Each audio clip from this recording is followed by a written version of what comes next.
My name is Edward Colton, and I must tell this story while I'm still capable of holding a pen in my trembling hands.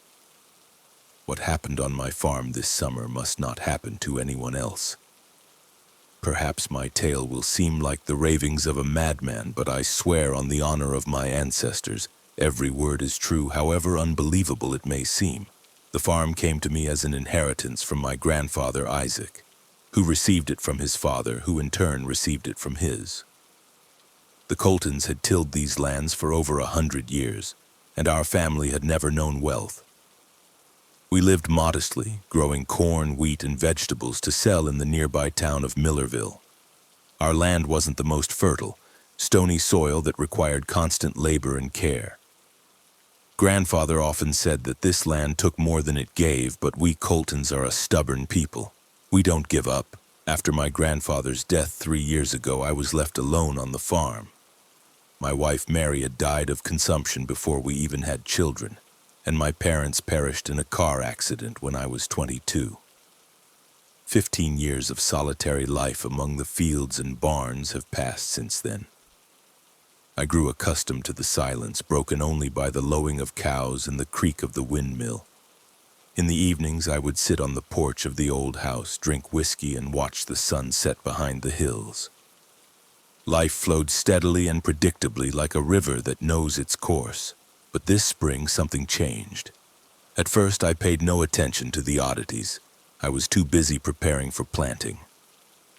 The winter had been harsh with a lot of snow, and when it melted, the soil was unusually wet and soft. Usually, I had to struggle for weeks with ground as hard as rock.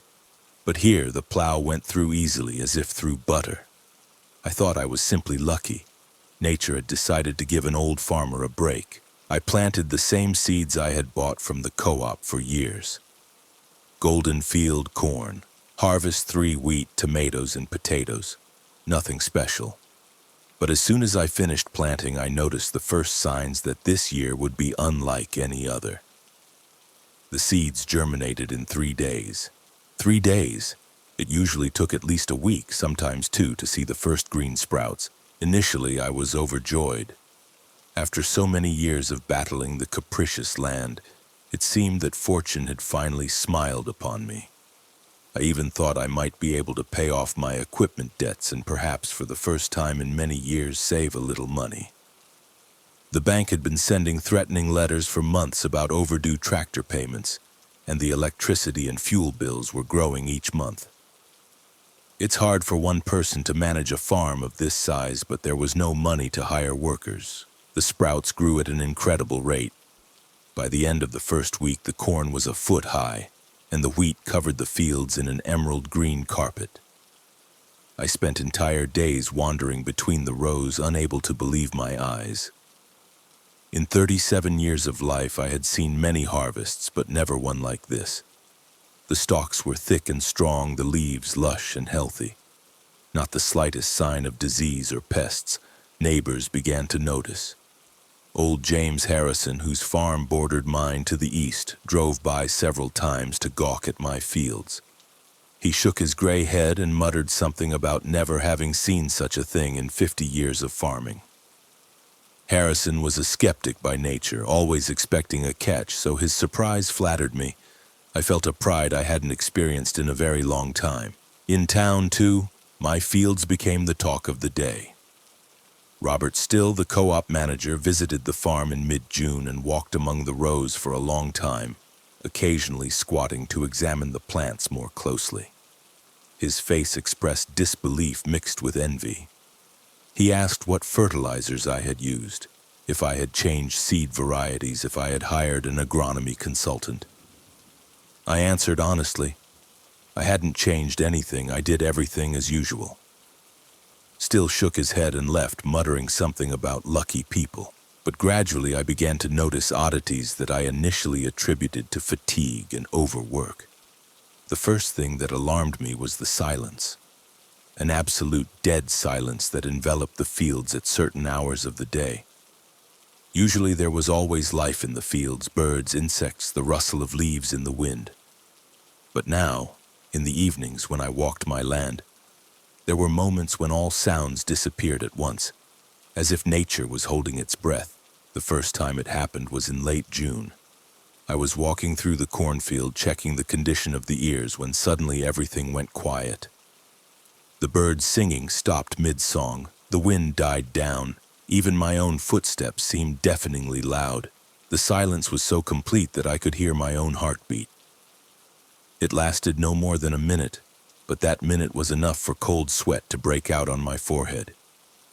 When the sounds returned, I hurried back to the house, trying not to look back.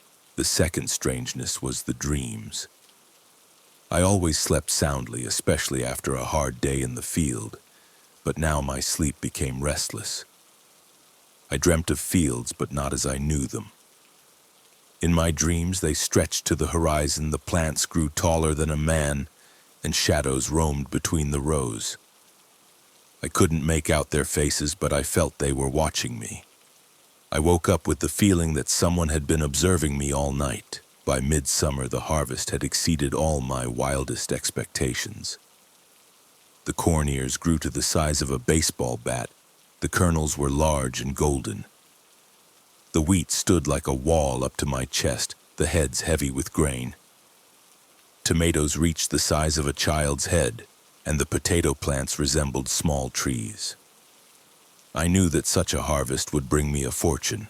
Debts could be settled in a single season, and the remaining money would be enough for several years of comfortable living. But joy gradually gave way to anxiety. The more the harvest grew, the stronger the feeling that something was wrong became. The plants grew too quickly, too perfectly. In nature, there is no perfection without flaw, but here, I couldn't find a single sick plant, not a single withered leaf. Even the weeds, which usually bothered me until autumn, had completely disappeared, as if the earth itself had rejected them. At night, I began to notice a glow over the fields. At first, I thought it was the play of moonlight, but I soon realized that the light was coming from below, from the plants themselves.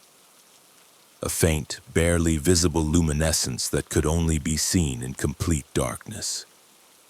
I tried to discern its source, but as soon as I approached, the glow vanished. Several times I spent entire nights at the window observing this phenomenon, but I could never understand its nature. Another oddity was the behavior of the animals. My cows and horses refused to approach the fields. Usually on hot days they sought shade under the corn stalks, but now they huddled in the far corner of the pasture, lowing and snorting restlessly. Even old Rex, my dog who used to run with me all over the farm, now whined and tucked his tail whenever I headed towards the crops. The most disturbing things began in August, when harvest was just around the corner. I noticed that I started feeling strange after working in the fields, not just tiredness. It was something else. Dizziness, nausea, a feeling that my thoughts were slow and muddled. At first, I attributed it to the heat and overwork, but the symptoms intensified with each passing day. The worst part was that I started forgetting things. Simple, everyday tasks, where I left my tools, whether I fed the animals, if the front door was locked. One morning I woke up and found myself standing in the middle of the cornfield in my pajamas. The dew had soaked my slippers and my hands were stained with dirt. I didn't remember how I got there. The last memory was of going to bed the night before. Between sleep and waking among the stalks, there was a void that scared me more than any nightmare. Standing in the middle of the cornfield in the pre-dawn silence, I tried to remember what had brought me here. The stalks towered over me like living cathedral columns, their leaves whispering in a language I didn't understand. The earth beneath my bare feet was warm, almost hot, though the night had been cool. I bent down and touched the soil with my palm. It pulsed as if a giant heart beat beneath it. The path back to the house seemed endless. Each step was difficult, my feet sinking into the earth that had been firm just yesterday. Looking back over my shoulder, I saw that my footprints weren't just imprinted in the ground. They glowed with the same faint luminescence I had noticed over the fields. Trail after trail, a glowing path stretched back to where I had woken up. My heart pounded so loudly it seemed every living creature within a mile could hear it. At home, I stood under the shower for a long time, trying to wash away not only the dirt, but also the feeling of an alien presence. The hot water scalded my skin, but I couldn't get warm. In the mirror, a stranger looked back at me, a gaunt man with sunken eyes and an earthy complexion. When was the last time I ate? I couldn't remember. When was the last time I had a normal night's sleep? I couldn't remember that either. The days blurred into a continuous haze of work, worry, and growing dread. At breakfast, I tried to form a plan of action. A decision had to be made regarding the harvest. In a week, the corn would be ready for harvest, and then I could sell it to the co-op. The money I would receive would solve all my problems. But something inside me resisted this thought. An intuition which my grandfather called the voice of the ancestors whispered that it would be better to destroy the crop, burn the fields to the ground, and never plant anything here again. But reason objected. How could I destroy such wealth? The decision had to be made quickly. That same day, Robert Still drove up with two strangers in expensive suits. One introduced himself as an agent for a large agricultural company from the capital, the other as a representative of a research institute. They offered to buy my entire harvest at a price 3 times the market value. In addition, they wanted to take soil samples and seeds for research. While the men inspected the fields, I watched them from the kitchen window. They walked between the rows with measuring instruments, writing something in notebooks, taking pictures of the plants. But what struck me most was the expression on their faces. It wasn't just the interest of scientists or the greed of businessmen. In their eyes, there was fear mixed with avarice and something else I couldn't quite define. They spoke in low voices, occasionally glancing back at the house. When they returned, their offer was even more tempting. $1.5 million for the harvest, plus an exclusive contract to supply produce from my fields for the next 5 years. The sum was fantastic for such a small farm. I could buy new equipment, expand the farm, hire workers. For the first time in many years, prospects of real prosperity opened up before me, but something in their behavior alarmed me. They were too eager to close the deal, too insistent on signing the contract right then. The company agent looked at his watch several times and said something about the offer only being valid until tomorrow. The scientist added that such an anomaly in plant growth required immediate study before the process went too far. These words sounded ominous. I asked for time to think and promised to give an answer tomorrow morning. The men reluctantly agreed and left, but before departing, the scientist approached me and quietly said, "Mr. Colton, I strongly advise you not to delay your decision, and do not work in the fields after sunset." He didn't explain his words, but his gaze was full of warning. I spent that evening on the porch pondering the offer. $1.5 million, a sum that could change my life. But the more I thought about the visitors, the more my unease grew. Why would a large agricultural company need the harvest from a small farm? And why were they willing to pay 3 times the market price? What did they know about my fields that I didn't? As darkness fell, the glow over the fields became brighter than ever. Now it was visible to the naked eye, a soft greenish luminescence that pulsed in rhythm with an inaudible beat. I took my grandfather's binoculars and tried to get a better look at the source of the light. What I saw made me recoil from the window. The light was not coming from the plants, but from the earth itself. Between the rows of corn, strange patterns were visible, lines and circles glowing with the same greenish light. They resembled the writings of an ancient civilization or the diagram of a gigantic mechanism. As I watched, the patterns began to move, rearrange, forming new configurations. It seemed as if the land beneath my farm was a vast living organism and the plants were merely its external manifestations. That night I had the most vivid and terrifying dream of all. I walked through the fields, but they stretched far beyond the usual boundaries of my farm. The corn stalks grew taller than trees, their leaves whispering with the voices of the dead. I heard Grandfather Isaac's voice, warning me of something, but his words were lost in the rustle of the foliage. Then other voices appeared. My parents, my wife Mary, people I had known but who were no longer among the living. They all said the same thing. The earth remembers. The earth takes what is hers. I tried to run, but my feet sank into the soil, which became increasingly viscous and sticky. Gradually, I realized I was drowning in the earth as if in a swamp. The stalks bent over me, their leaves touching my face, and I felt them draining my life force. In the last moment before waking, I saw my reflection in a puddle of mud. It was not me, but a desiccated corpse with empty eye sockets. I woke up screaming, drenched in sweat. Dawn was just breaking, but I couldn't fall back asleep. My head throbbed with pain, and there was the taste of earth in my mouth. Staggering, I made my way to the bathroom and saw a horrifying sight in the mirror. My lips, teeth, and tongue were covered in dirt, as if I had eaten soil in my sleep. Dried grass stalks were tangled in my hair, and dark soil was caked under my fingernails. Fear paralyzed me. What was happening to me? Was I losing my mind, or was something truly unnatural occurring on my farm? I tried to recall everything I knew about the history of these lands. Grandfather had never spoken of any unusual incidents, but now I remembered strange slips of the tongue he made when the far field was mentioned.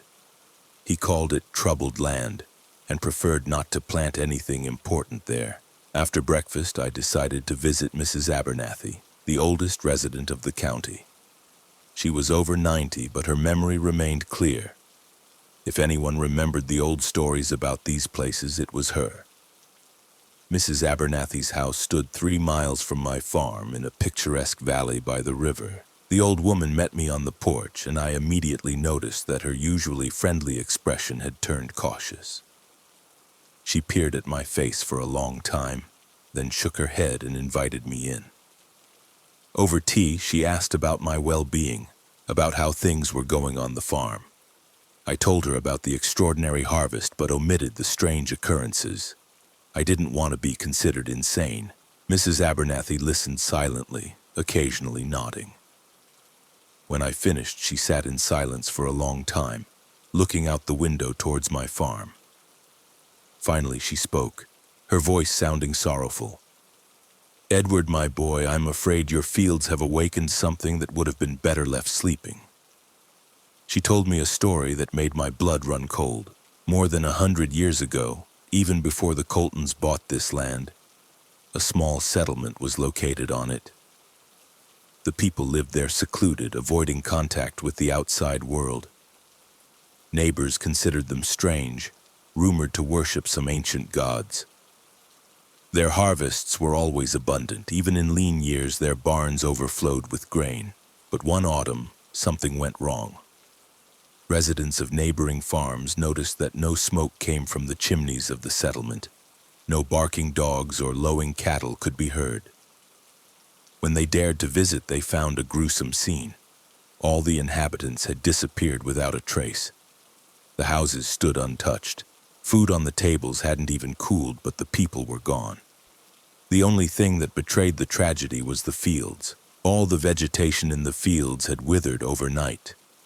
The cornstalks stood black, as if charred, though there were no signs of fire. The earth was cracked with deep fissures from which a strange smell emanated, sweetish and nauseating at the same time. The authorities conducted an investigation but found nothing. The settlement was abandoned and the lands were sold. "Your great-grandfather bought these lands for a pittance," Mrs. Abernathy continued.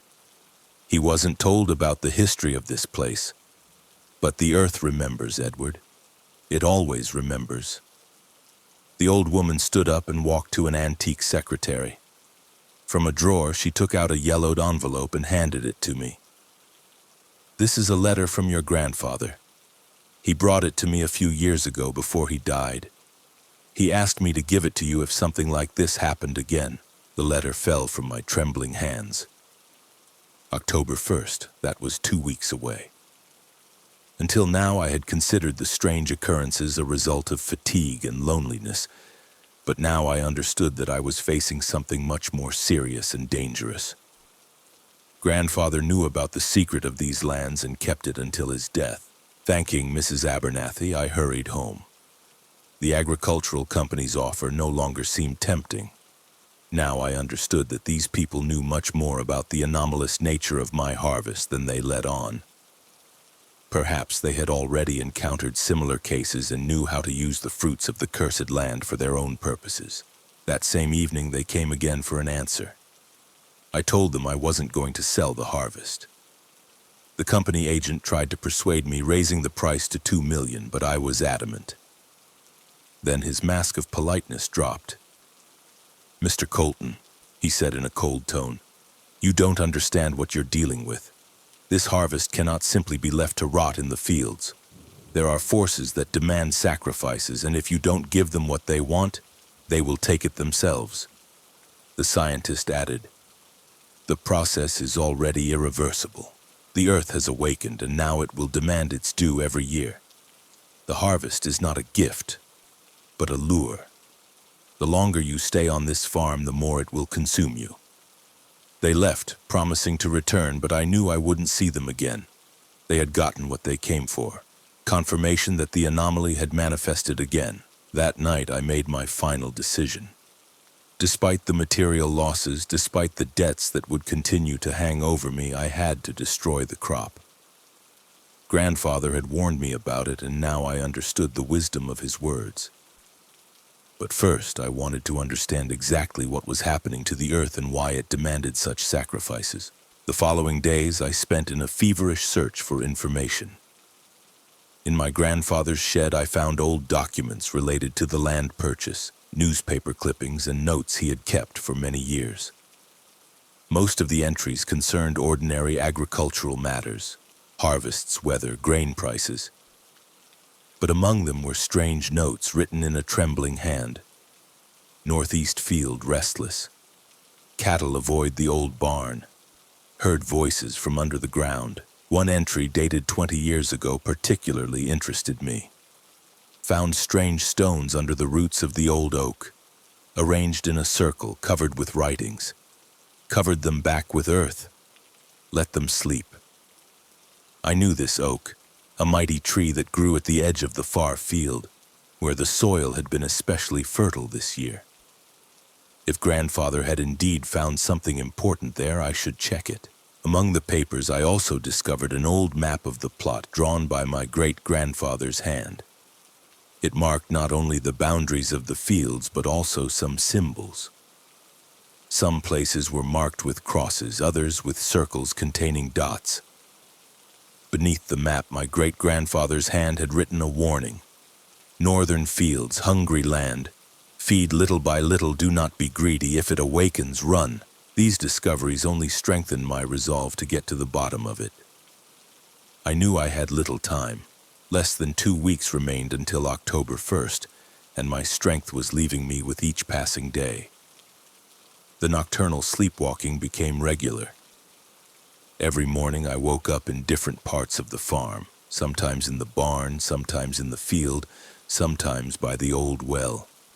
My hands and feet were always dirty, and I had the taste of earth in my mouth.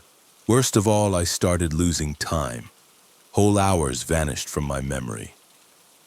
I would sit down for breakfast in daylight, only to wake up at dusk, not remembering what I had done all day. Scratches and bruises appeared on my body, their origin I couldn't explain. The mirror showed the face of a man rapidly aging. Wrinkles deepened, hair grayed, eyes dulled. One day I decided on a desperate measure. I set up a video camera in the house, which I had bought a few years ago, to monitor the cattle. If I was indeed sleepwalking, the recording would show exactly where I went and what I did. I hid the camera so it would record the living room and the front door. Before going to bed, I took a sleeping pill, hoping to sleep through the night without incident, but the plan didn't work. In the morning, I woke up in the field again and the camera was gone. After searching the entire farm, I found it buried under the old oak. The casing was broken, but the memory card survived. With trembling hands, I inserted it into the computer and started playback. What I saw shocked me to the core. The recording showed me getting up from the couch around midnight. But I wasn't moving like a somnambulist. My movements were clear and purposeful. I took the camera and headed for the door. But the most terrifying thing was that my face in the recording expressed not sleepy detachment, but the concentration of a person performing important work. There was a rational determination in my eyes that completely contradicted the fact that I remembered nothing. The recording cut off as I left the house. But that was enough to understand. Something far more terrifying than ordinary sleepwalking was happening to me. Some force was controlling my actions, using my body for its own purposes. And this force was growing stronger with each passing night. I decided not to wait until October 1st and to destroy the harvest immediately. There was enough gasoline in the shed to set all the fields on fire. The fire would destroy not only the plants but also cleanse the earth of the evil that had settled within it. At least, that's what I hoped. But when I headed to the shed for the canisters, my legs refused to obey me. I could go anywhere but where the gasoline was stored. Each step towards the shed was taken with immense effort, as if I was wading through thick molasses. And when I finally reached the door, my hand couldn't turn the handle. My muscles cramped, my fingers wouldn't obey my will. The earth didn't want me to destroy the harvest. It held me like a spider holds a fly in its web. I realized that the time for simple solutions was over. It was necessary to find the source of the curse and neutralize it. And I should start with the place my grandfather told me not to touch. The stones under the old oak. Armed with a shovel and a lantern, I waited for sunset and headed to the tree. The oak was ancient. Its trunk would take 4 grown men to encircle. Its roots protruded from the earth in whimsical patterns resembling frozen snakes. In the lantern's light, the tree seemed like a living creature watching me. Digging in the dark was difficult, but I was afraid to do it during the day. The risk of being seen by neighbors or those people from the agricultural company was too great. Every strike of the shovel resonated with pain in my head, as if I was hurting something alive. The earth resisted, becoming sometimes soft as a swamp, sometimes hard as stone. Several times I thought I heard moans from under the roots, but it could have been my imagination. At a depth of about a meter, the shovel hit something hard. I carefully cleared the earth with my hands and saw the edge of a gray stone. Gradually, a sight unfolded before me that made my blood run cold. Under the roots of the oak lay 13 stones arranged in a perfect circle. Each stone was the size of a human head and covered with strange symbols that glowed with a faint greenish light. The symbols moved. Slowly, almost imperceptibly, but they definitely shifted across the surface of the stones, forming new combinations. These were not just drawings, but something alive, pulsating with its own life. In the center of the circle, the earth was scorched as if a strong fire had once burned there. The same sweetish, nauseating smell of decay that sometimes permeated the fields emanated from this spot. As I leaned closer to examine the symbols, one of the stones suddenly flared with a bright light. A voice echoed in my head, not heard by my ears, but resonating directly in my consciousness. The voice was ancient, full of power and hunger. "At last you have come, descendant of the Coltons. We have waited so long." I tried to recoil, but my legs wouldn't obey. The light from the stones grew brighter and the voice clearer. "Your great-grandfather awakened us by accident when building the house. But he was weak. His soul was not fit for food. Your grandfather was stronger, but even he managed to resist, and you are perfect." Pictures began to flash in my mind. Visions of what had happened here more than a century ago. I saw people in old clothes gathered around this same circle of stones. They offered sacrifices, first animals, then people. Blood soaked into the earth, nourishing something ancient and hungry that slumbered in its depths. In return, the earth gave abundant harvests, but the price grew ever higher. The settlers thought they controlled the forces they were playing with, but they were wrong.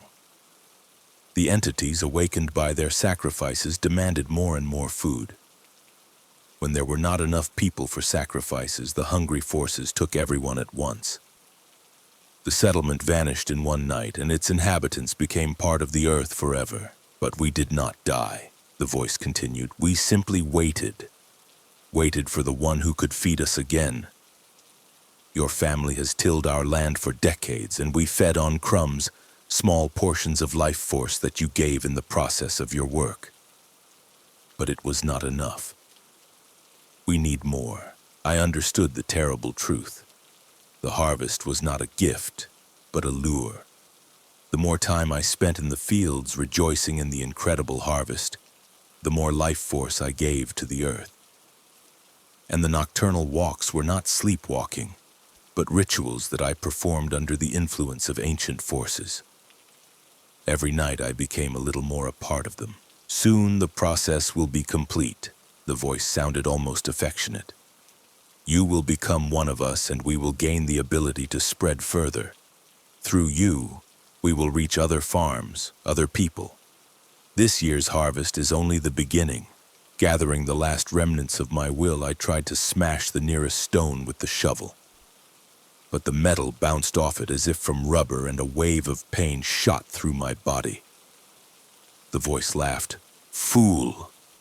Do you think we can be destroyed by iron? We existed long before humans learned to smelt metal. Then I remembered Mrs. Abernathy's words, that the settlement disappeared in the autumn.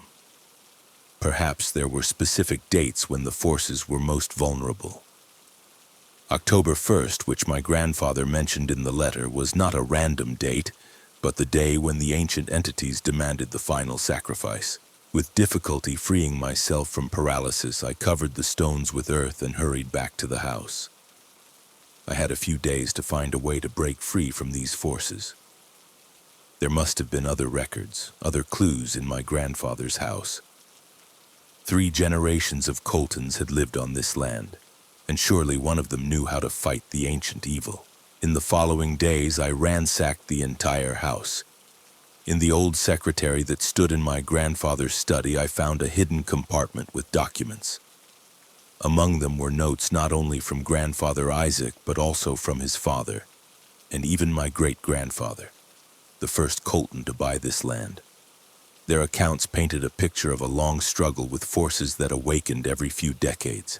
Great-grandfather Jedediah wrote about voices from the earth and unnatural harvests that appeared from time to time. He tried various methods of protection, sprinkling the fields with holy water, burying iron nails around the perimeter of the property, even trying to sell the land. But nothing helped for long. The forces merely fell asleep, only to awaken with renewed strength years or decades later. Grandfather Isaac was more methodical in his notes. He studied the cycles of awakening and realized there was a pattern. The earth demanded sacrifices every 25 years, and each time the hunger of the forces grew stronger. They are growing, he wrote. With each generation they become stronger. I fear that Edward will have to face their full power. Among the papers I found a mention of a man named Jeremiah Blackwood, the last survivor of the vanished settlement.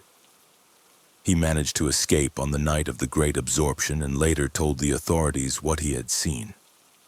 But he was deemed insane, and the records of his testimony were lost in the archives. Grandfather Isaac spent years searching for these records and, judging by his notes, found them shortly before his death. Blackwood's testimony contained the key to the puzzle. He spoke of an exorcism ritual that could only be performed by the descendants of those who first awakened the ancient forces. The ritual required a voluntary sacrifice. The one most closely connected to the forces had to sacrifice themselves, but not to them, but to the light. Only then could the cycle be broken and the evil sealed forever. I realized that my grandfather knew about this ritual and was preparing for it, but death had preempted his plans. Now this fate fell to me. According to Blackwood's records, the ritual could only be performed on the night of the equinox, September 23rd, when the forces of darkness and light were in balance.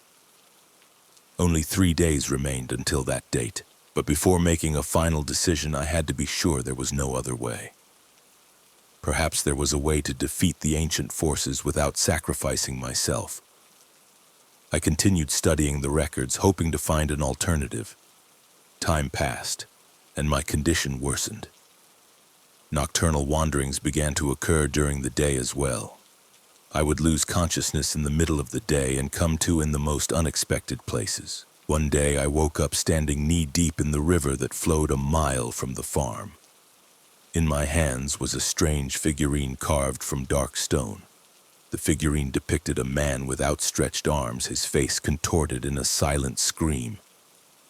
On the back of the figurine were carved the same symbols I had seen on the stones under the oak. I realized that my hands had carved this figurine, though I had no memory of the process.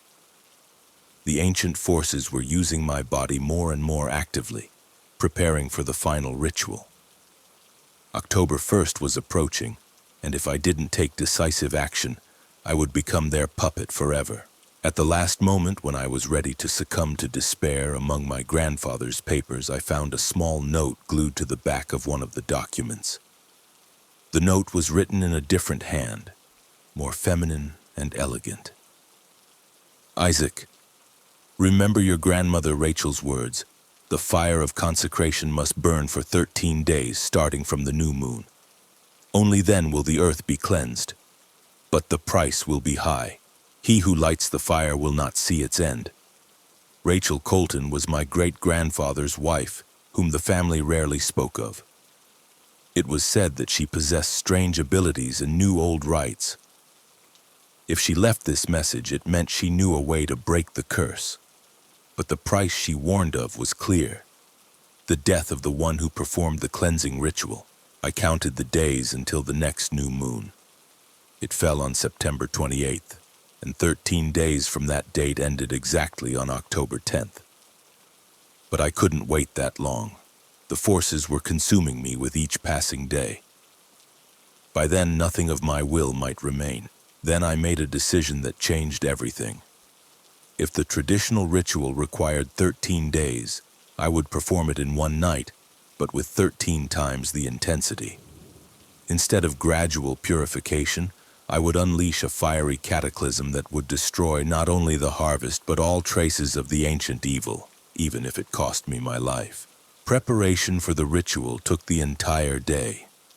I knew I had only one chance, and a mistake would be fatal not only for me but for everyone who might suffer from the spread of the ancient evil.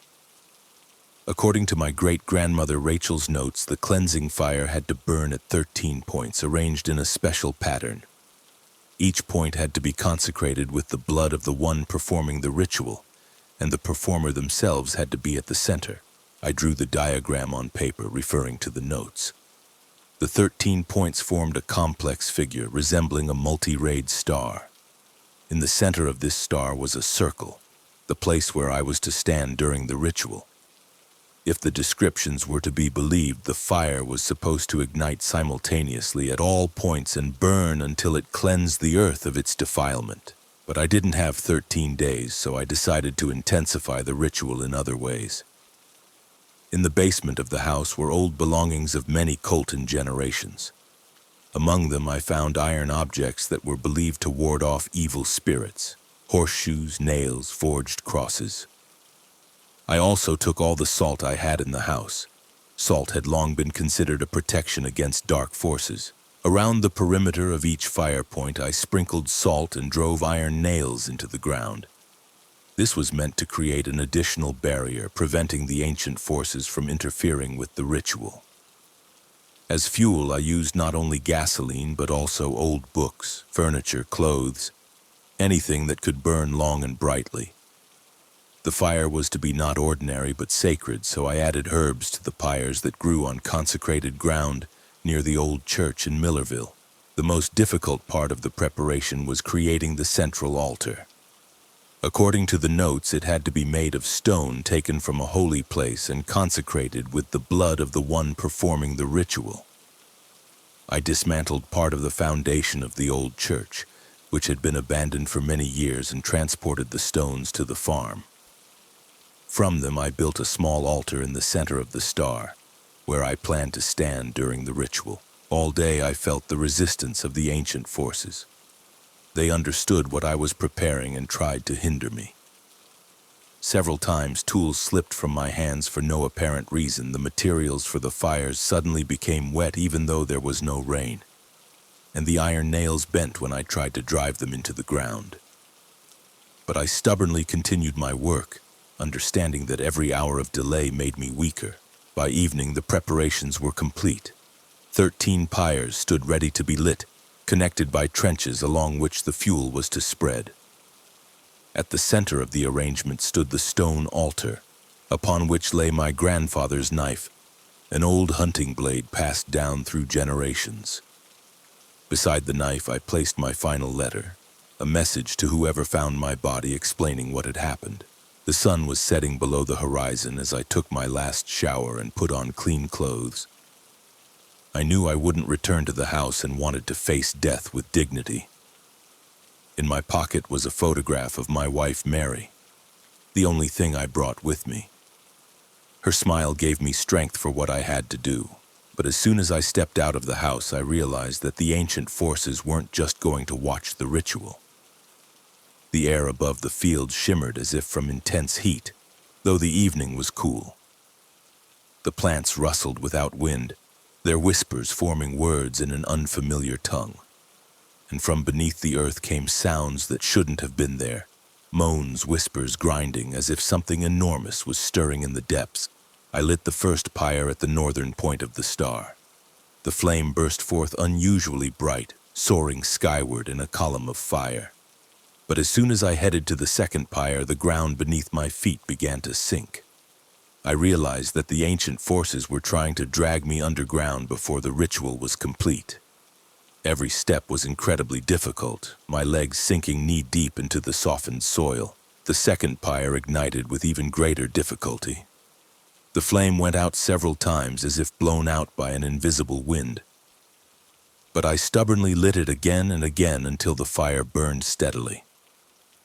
By this time, strange growths began to emerge from the earth, black, charred-looking roots that stretched towards my feet, trying to entwine them. I lit the third and fourth pyres almost simultaneously, running between them and dodging the tenacious roots. The flames of the 2 pyres illuminated the surroundings, and I saw a horrifying sight. The earth within a radius of several hundred meters boiled and bubbled like a swamp. Dark liquid glowing with the same greenish light as the symbols on the ancient stones oozed from cracks in the soil. As I lit the 5th pyre, I heard the voice, the same one that had resonated in my head by the circle of stones, but now it was full of rage. "Fool, you don't understand what you are doing. By destroying us, you will destroy yourself. We can give you eternal life, power, wealth. Why choose death?"